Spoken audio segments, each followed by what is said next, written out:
জাতীয় নাগরিক party NCP এই জুলাই জুড়ে সমস্ত মাস জুড়ে এই কর্মসূচি হাতে নিয়েছে দেশের ৬৪টা জেলায়। জুলাই মাস জুড়ে এই পদযাত্রা হবে। ১ জুলাই শহীদ আবু সাঈদের কবর জিয়ারত থেকে শুরু করে রংপুরের পীরগঞ্জ থেকে এই পদযাত্রা শুরু হবে। এই সময় আমরা শহীদ পরিবারের কাছে যাব, তাদের কথা শুনব, তাদের আশা আকাঙ্ক্ষা, বাংলাদেশ নিয়ে তাদের আশা আকাঙ্ক্ষার কথা জানব। এই কর্মসূচির নাম নির্ধারণ করা হয়েছে দেশ গড়তে জুলাইয়ের পদযাত্রা। আহত শহীদ অভ্যর্থনের অংশ নিয়েছে জনগণের সাথে একত্রিত হয়ে সবাই যে আন্দোলন করেছে রংপুরের এই যাত্রা থেকে। আমরা আবু সাঈদের যেখানে শহীদ হয়েছে সেখান থেকে আমাদের রংপুরের পদযাত্রা শুরু করব।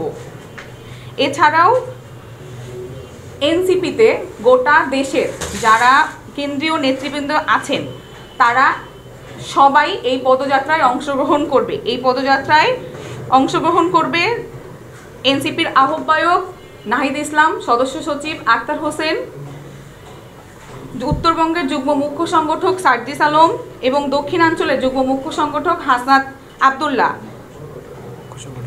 সিনিয়র যুগ্ম সদস্য সচিব তাসনিম জারা সহ আমাদের অন্যান্য সকল নাগরিক পার্টির যারা কেন্দ্রীয় নেতৃবৃন্দ আছে তারা সবাই এই পদযাত্রায় অংশগ্রহণ করবেন।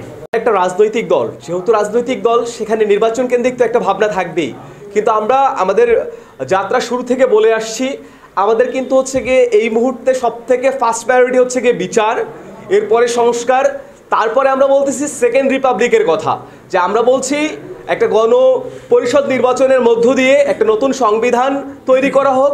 সেই সংবিধানের মধ্য দিয়ে প্রথম রিপাবলিক যেহেতু ফেল করেছে, আমরা দ্বিতীয় রিপাবলিকে যে রূপরেখা সেটা আমাদের নতুন সংবিধানের মাধ্যমে আমরা পূরণ করতে চাই এবং বাংলাদেশের মানুষের যে আকাঙ্ক্ষা সেটা নতুন সংবিধানের মধ্যে দিয়ে পূরণ হোক, আমরা তার জন্যই কাজ করছি।